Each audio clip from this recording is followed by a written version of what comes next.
Good morning and welcome. I'm Corey. And I'm Robin, and welcome to Season 1, Episode 5 of Alpaca Adventures from Northern Solstice Alpaca Farm.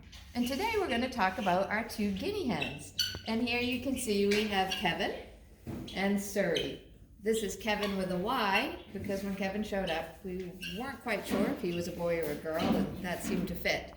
And we do now know that Kevin is a boy, and he's been with us for quite some time. He has quite a story. He actually came to us in the mouth of a fox, and the alpaca saved his life. The fox came out of the woods, the alpacas saw the fox, and they did their alarm call. They went running to the fence, and we came running to see what all the commotion was. We could see the fox with something in its mouth, and when the alpacas alarmed and scared the fox, he dropped what was in his mouth, and it came running across the field, up over the fence, and into our pasture. We saw it was a bird. We had no idea. Chicken, turkey, we just didn't know. Later found out from farm friends that he is a guinea, and he's a pearl guinea with the spots. And Kevin has been with us for about 10 years now. We think he's probably around 12 years old. And Surrey, his friend, they don't mate, but they are good friends, came from our friend's farm, Jill, who raises alpacas, and she has Surrey alpacas, so we named her Surrey. And they just have a great life together here on our farm. And we're not bird experts, but we suspect one of the reasons that they stay here, most folks lose their guineas quite often to predators or the weather. And here you can see these birds have it made. They get fresh birdseed every morning.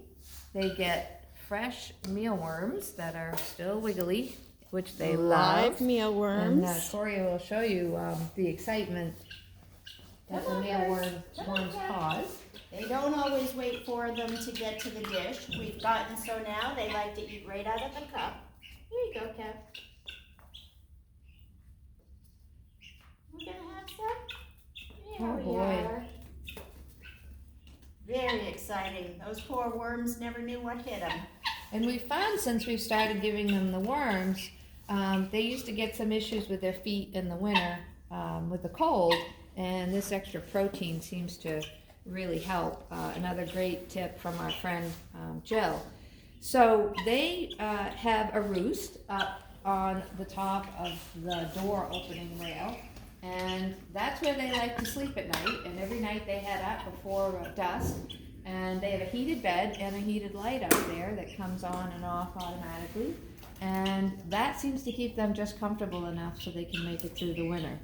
We also give them fresh berries routinely, and the biggest reason we love having them, other than they actually do have some great personalities, is that they take care of the bugs, the ticks on the farm.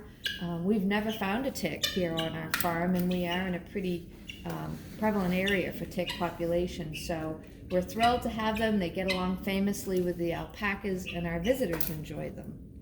They are very generous in sharing their seed outside. We have some barn swallows, and in the spring and summer we have some chipmunks, and they actually will share their dish and let the chipmunks sit right in the dish while they eat as well. You can see they are not great readers. They do go to the right dishes sometime, but I'm sure they can't read. So we hope that this information will help some folks who maybe struggle a little bit with how to manage keeping their guineas from year to year, although I don't suspect if we had a lot of them, we'd be able to keep up with the mealworms and the fruit and the beds.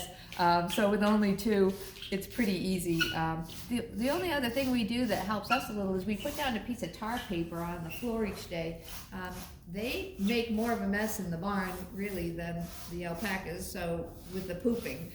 So this mat, they poop from up above down at night, and it's much easier to clean it up off this tar paper than it is to clean it off the floor. But we really enjoy them. Certainly not something we'd ever planned on doing, and we're not quite sure what we'll do if we lose one before the other. They really do seem to care a lot about each other, but we just thought it would be fun to share with folks who are either thinking about getting them or already have some and want to know how ours happen to live so long.